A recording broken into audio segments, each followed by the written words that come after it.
Hey, comic book friends, welcome to Comic Book Corner 2.0. That's right, guys, the first official recorded video, I guess comic review, you can say, that's on Comic Book Corner 2.0. Just to give you guys a brief update before we start the countdown, just wanted to let you guys know that no more reviews, no more series will be posted on Comic Book Corner. Everything will be posted now on 2.0, and eventually the original Comic Book Corner will be shut down. Reason being, I made a video in the past, you can see that. So I just wanted to get started with this countdown. Had a lot of obstacles in the way this week by creating a new channel. We had a couple storms this week. My power went out twice. Dude, all kinds of stuff this week. So let's finally get started with Mike's Spider Slayer's Comic Book Countdown, Episode 7. Alright, guys? Lots of comics this week, too, on top of it, with all this nonsense. We start off with number 14. That's right, guys. Green Lantern and the New Guardians. Just was a complete disappointment for me. I don't know what I'm expecting from the Wrath of the First Lantern, but it's been the same thing over and over and over again. It's the First Lantern grabbing powers from every lantern and just getting strong enough to conquer the universe. And it's always about these what if tales. What if Carol Ferris did this, and what if Hal Jordan did that. In this episode, or in this issue, it goes into detail about Carol, Saint Walker, LaFreeze, and things of that nature. And we find out that, our heroes are stronger than what they appear. Well, no duh, So now our First Lantern has to go into different measures. The artwork in this particular book, it wasn't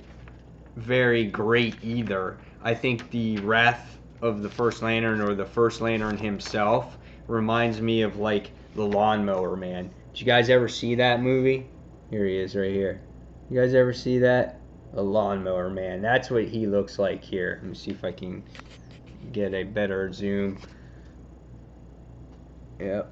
Yeah, that's what he does. He looks like the Lawnmower Man to me. I don't know, but I didn't enjoy it that much. It was kind of weak story. It's same, it's repetitive, and for the last major story arc, not too great for me. So I'm giving it a 2.5 out of 5.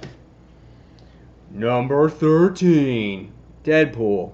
Some of you may be like, really, Mike? Deadpool, number 13 on your list? Thought you would like this type of thing. I do like it. I'm not saying it's bad in each and every way, but same thing. For 6 issues now, we've been seeing Deadpool fight these presidents. And yes, it's entertaining, and yes, it's funny, but there comes to a point where certain stories get old, and I felt for me that this story got quite old. In this issue, we got to see Deadpool fight George Washington. Okay, cool. Deadpool really doesn't have a problem fighting Mr. George Washington. He finds that he handles him quite easily. We see appearances of the Avengers in here briefly. We're all mourning the death of Agent Preston. And then we find out at the end of this issue that Preston has been, well, I'll spoil this for you. It's not really dead, but now is in the head of Deadpool. And I'm kind of like, really? I didn't see that actually coming. I don't feel that she is, a significant character to be in Deadpool's head. So you're going to have that voice talking to him all that time? I don't know. It wasn't a bad book. It was funny. It had its liners. The art by Tony Moore is good. But now Tony Moore is moving on, and it's I'm waiting to see what's going to happen now truly with this series now that this story arc is over. The next issue looks kind of cool. You got Tony Stark in that classic Iron Man tale where he has the bottle and he's looking in the mirror. and he sees himself as a drunk, and then you got Deadpool there, in there. So there's that classic issue of Iron Man they're making fun of. So I don't know. We'll see where it goes. And, again, it was funny, good artwork, but I'm going to give it a 3 out of 5. Number 12. Justice League. Justice League was pretty good. It wasn't all that bad. It just, again, I feel that Justice League is supposed to be one of the most important books in DC Comics. And in this issue, we see, I guess, the first appearance of Platinum. And that was pretty cool, I guess. The whole purpose on why she was there was because our Justice League was recruiting new people to join the league because they have empty seats and they need anybody and anyone that can help that is qualified because there's lurking doom that's coming and they need help. And there's specific characters in this issue that stand out. One of them is the Atom, one of them is Firestorm, and then there was one other particular character, and let me see if I can find that real quick. And I think that was Element Woman. Yeah, that's right, Element Woman. So, and then she was in there as well. And let's just say Platinum just goes AWOL in this particular issue.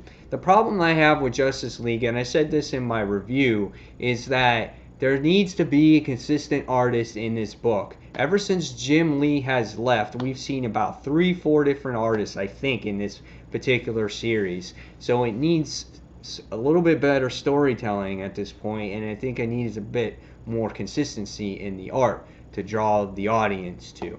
And that seems to be a problem with DC Comics that I've come across.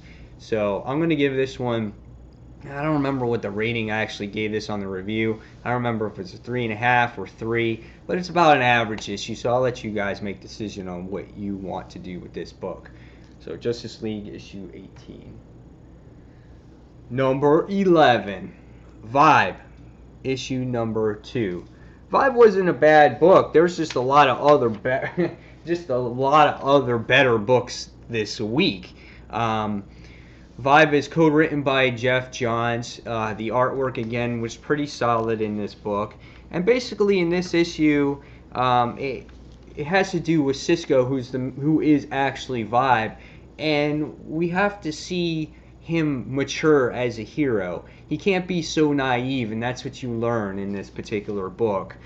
He takes on one of the I forgot what they call it, the drifters or the whatever they were called. Now I can't remember what the heck it was called. There was a specific term that these guys are coming through, and Vibe had to take care of it.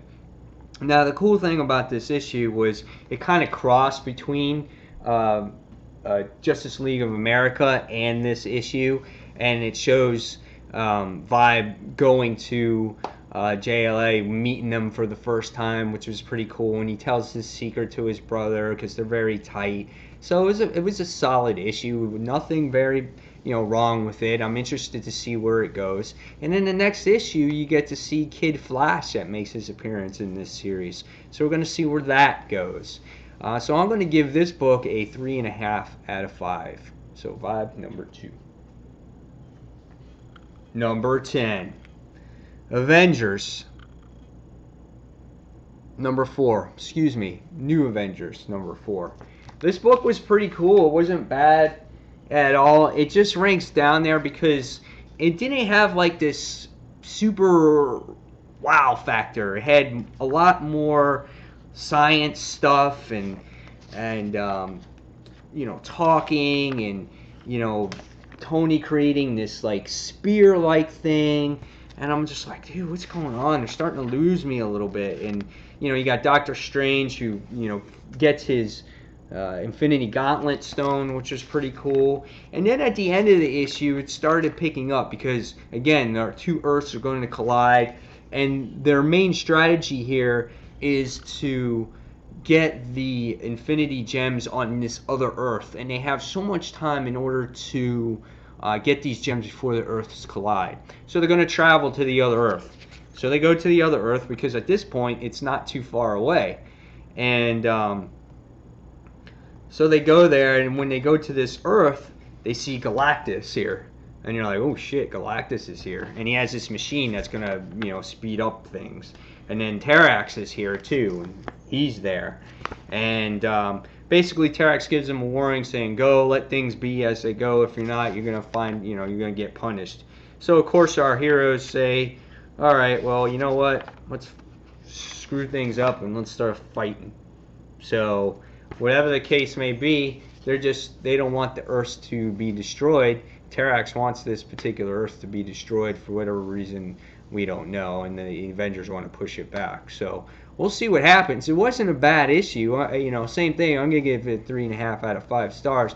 I'm just getting a little bit lost with all these science stuff and these spears and these technical things that our characters are creating, and but we'll see where it goes. It wasn't bad in any stretch of the mean. I just enjoyed other books better, so I'm giving this one a 3.5 out of 5.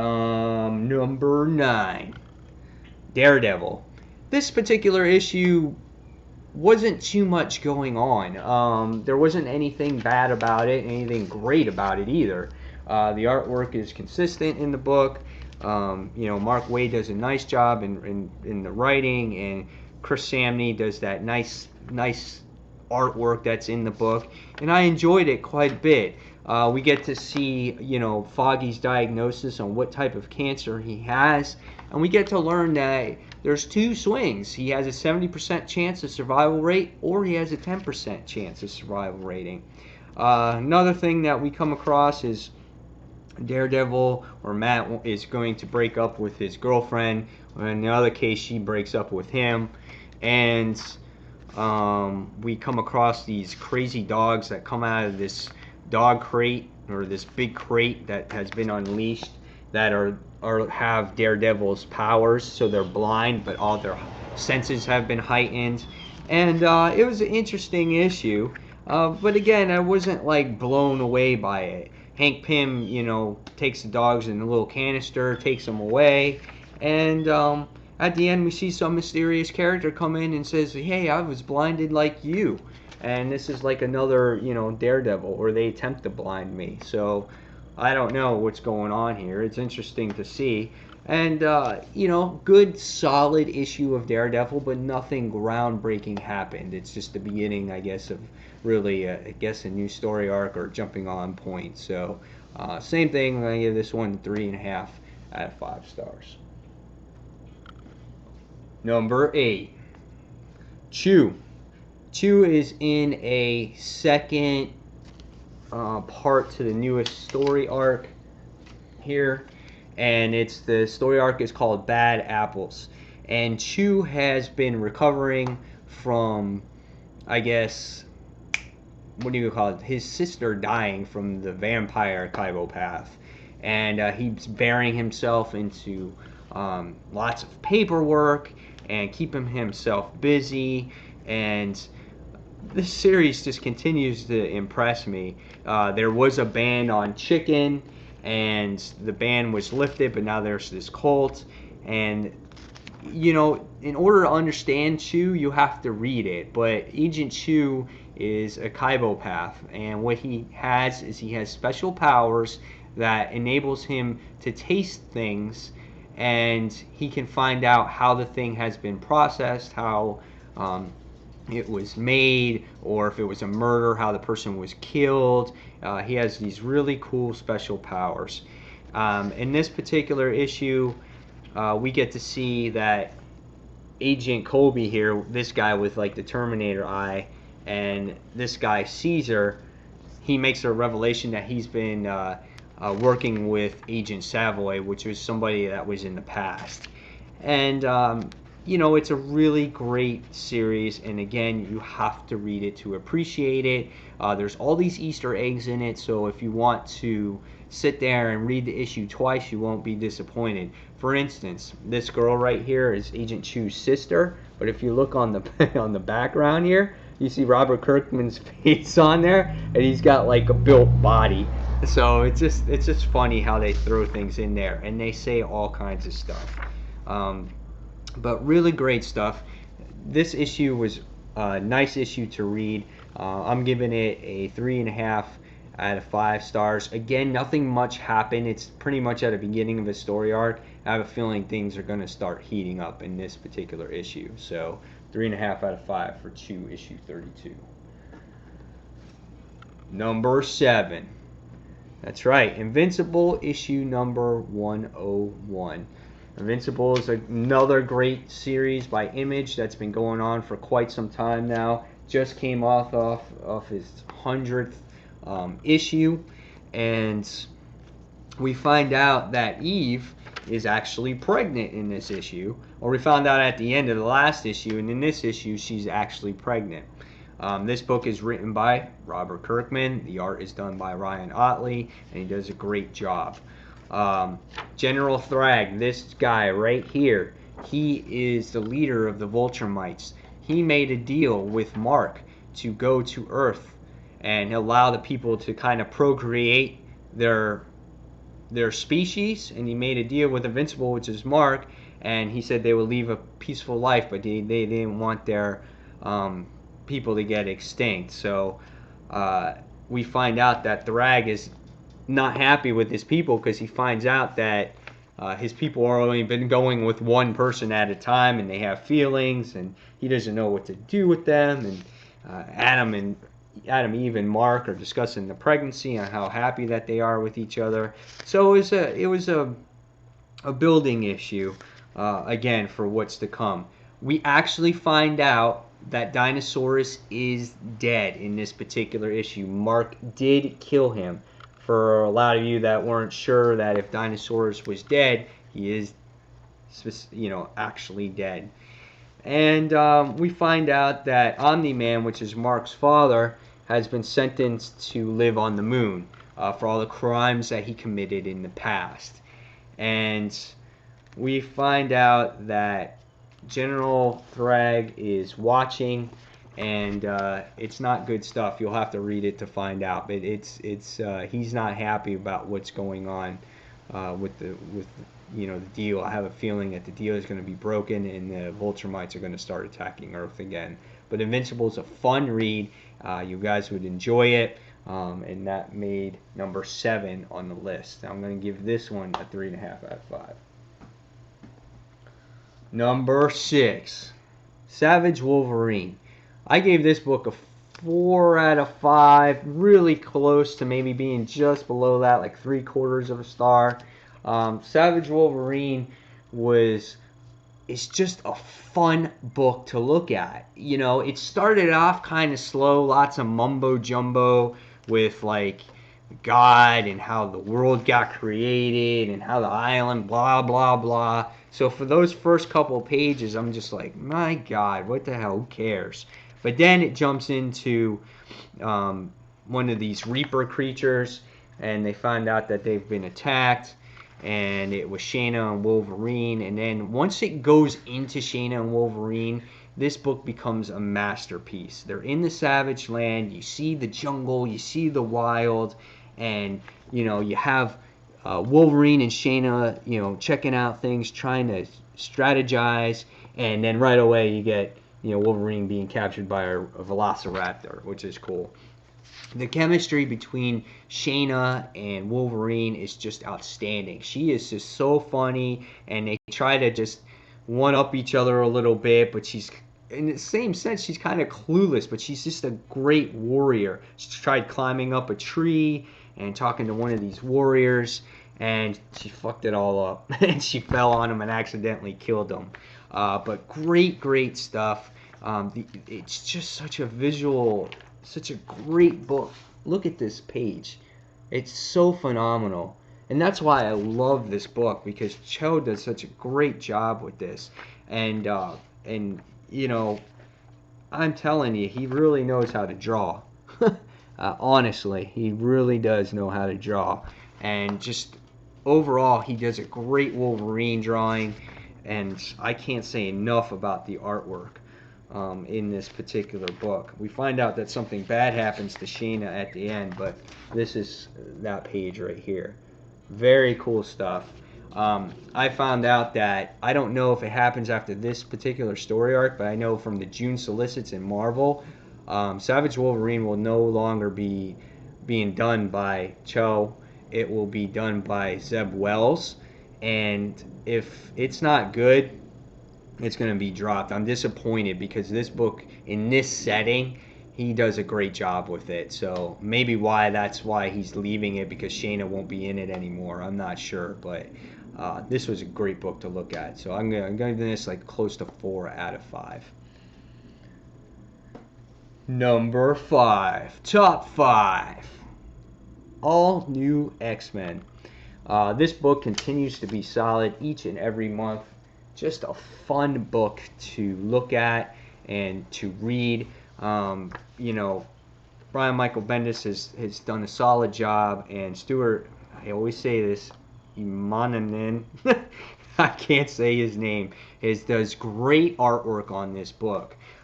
In this particular issue, we see the X-Men doing battle in the Danger Room against, just training. And these are all our past X-Men that I'm talking about. And they do these exercises, and it's very, very important how they learn how to battle. And I love Kitty Pryde's in this character. She's just being the head person that she should be. She's being strong, and she's talking to Jean about being in people's heads, that you can't just go in there, in and out. And Jean just goes in Cyclops' head and just does things that you're not supposed to do. But this book had great story, great action, and just not disappointing at all.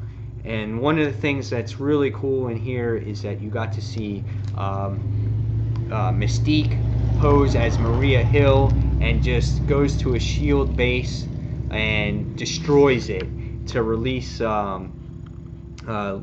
Lady Mastermind, which looks like Magic, which looks like Emma Frost. So that's the one issue that I have about our villains, our female villains. They all seem to look alike in the book. That's the one issue that I have with it. And Mastermind creates this cool page here to making everyone fear everyone, making all the S.H.I.E.L.D. agents fear things. So that was pretty cool. But this book is really fun. Definitely a nice issue. And all of a sudden at the end of the issue, we see this again. Cyclops and his team appear.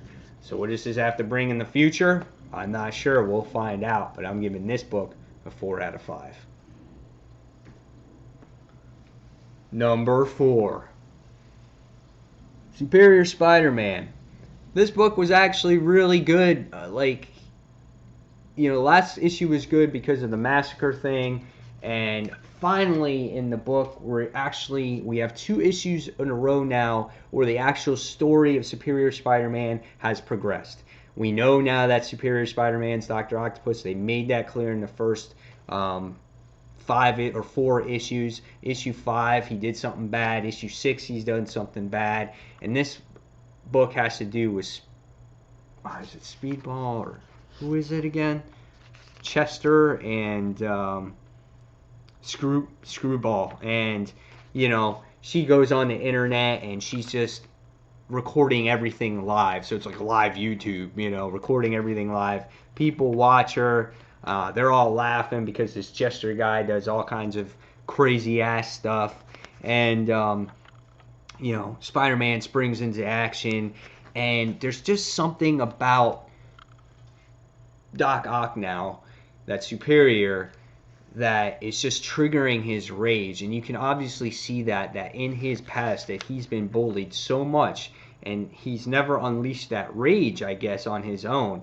And he does. He just kicks freaking Screwball's, or whatever the person's name is, Screwball's butt, and thrashes thrashes the Jester person, and he just unleashes. And the thing that we get to see in this particular book that I didn't show you is you see the Avengers having a conference about Spider-Man, about his, what's going on in his personality. You see Mary Jane and all the others on the internet going on saying, what's going on with Spider-Man? There's action going to be taken now against Spider-Man because they see his behavior has completely changed. And now this is where the story has gone forward. We get to see relationship building with his female, I guess you want to say, friend or tutor, which was, what's her name again? Maria Anna Maria Marconi.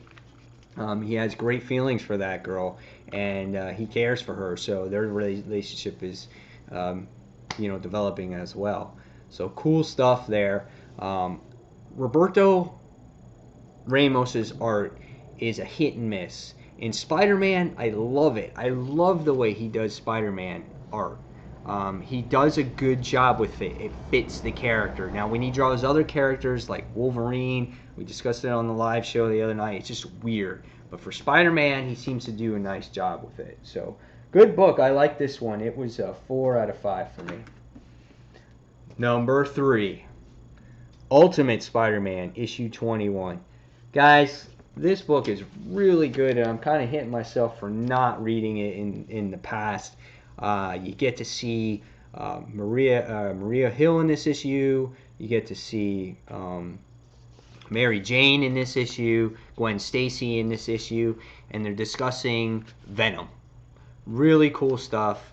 And I'm sorry, but this Venom in this series just like freaks the hell out of me. It's just freaky looking shit, dude.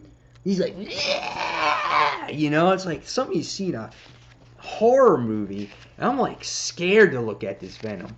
And they go into this, origin about what the symbiotes, right? Really good description of, where the symbiote came from, what Gwen Stacy was, and how she was a symbiote, and seeing the characters, work together to talk. Just great stuff. And then at the end of this issue, you see, Venom come through the door, breaking through. The thing is just so freaky. Like, I almost get scared looking at it. Like, look at that.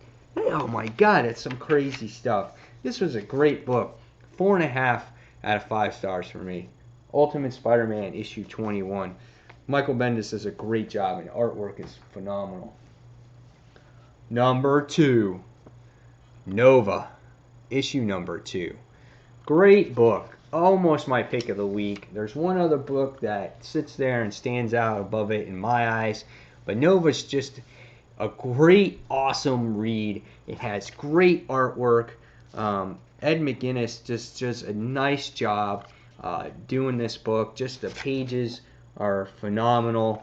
I did record a review on it earlier, but I just didn't get a time to post it. And look at this page. Nice. Gamora is nice. Raccoon is great. And just learning kind of the origin of our young character, Sam, is just really funny. Learning how to use the Nova helmet, learning how to fly and crashing into cars and the alarm sounding. And you really got feel for the kid because he's discovered that his dad wasn't lame in the first place, which is really cool. He kind of gets a message from his dad, and he's just like, Dad, don't go, And it's just sad because he knows now that he'll never see his father again. And he kind of just goes back and ignores his mom because now all he wants to focus on is the Nova helmet, and he wants to use his powers. And just really awesome stuff. If you guys are not reading Nova, go ahead and read it because it's a great book to look at and it's a nice read. My only problem with it is that I think there's just too little dialogue. This book had maybe 5 minutes worth of reading. It took me 5 minutes to read this book, max, and I was done. But I got such an enjoyment out of it, and it was so nice to look at. I'm so looking forward to the series that, it kind of overshadowed it. So, but that's why it wasn't my number 1 pick of the week. So this got number 2, 4.5 out of 5. Number 1 pick of the week, and it's a book that I don't even own, and it is Saga. That is right, guys. Saga chapter number 11. This book was amazing. This book it's been good, but it hasn't been phenomenal in a while. It's been kind of slow. But after you read this particular issue, you'll understand why. Now, it's not because of this, of what made the book actually good. No. Saga actually, drops these bombs on you like this. But again, it's not because of this. This is how we got to see Marco and Alana, I guess, do it for the first time. What the book really had to talk about was Marco's father. And we found out that he had a heart condition in the last issue. And they just got back from doing this particular mission. And this weird looking fetus like creature thing that shoots this black ooze shot this ooze at the Will's spaceship. And if you're not familiar with the Will, he's like some crazy bodyguard. This guy right here, that guy right there, and he has this cat called Lion Cat, and very important to him. And it put a hole in its spaceship, and the whole spaceship got breached. And it just this issue really showed what family means to you, and that's what I got out of it. The Will, his only family is Lion Cat, and he went out into space to go get Lion Cat and risked his life for this cat. And in this particular issue, since this crazy creature was sucking in Marco and Alana's spaceship, they needed to find a way to get fuel for it so they can escape out of its tractor beam like power. And in the issue, we find out that his mom, Marco's mom, gives him this helmet that gives him power to transport and get out of there. But Marco didn't want to leave his mom and his father, behind and have them killed. So he puts the helmet in the, I guess, what do you call it, the engine room, and it made the spaceship go faster. And in this particular part is that the ship was going so fast and got out of the tractor beam, it was getting pulled apart. And the real crazy thing is that Marco's father had a real heart condition, and he tried to keep the ship together. And he used every ounce of energy that he could, but it killed him in the process. And the really good thing is at the end of the issue, you see, he says words and he looks at his grandbaby for the last time. And it's a real passionate tale. And if, you care, obviously everyone cares about their family, but if you have kids or grandkids, it just means a lot to you. And this issue actually hit the heart for me. And the grandfather passes away, and you see that Lion Cat's okay because the Will rescued him. And we find out that once Marco finds out that his father has passed away, and Alana's been giving him CPR for such a short amount, for a certain amount of time, he finds out that his father's dead. He goes back and he relives his childhood with his dad when he was a young boy, and how he learned how to do certain things. And just a really, really good issue. And this just proves that Brian K. Vaughan and Fiona Staples are just working really good together on this particular book. And this was a slower arc, but it was just impactful, and the end just made it all worthwhile. So that's why this book, Saga Chapter 11, got a 5 out of 5 for me. Just a great read. If you guys are interested in the trade, go out and buy that first trade, and then I'm sure the second one will be out soon. So that is my number one pick of the week. So guys, there you have it. You have the countdown for the week. Tell me your thoughts and your opinions on the books. Rank it in your order. Tell me in the descriptions below. Guys, tell your friends about Comic Book Corner 2.0. And let's build these subscriptions back up and build the viewers back up. And guys, as always, thank you for watching. And this has been Comic Book Corner 2.0. Guys, I'll see you real soon. Take care. Bye.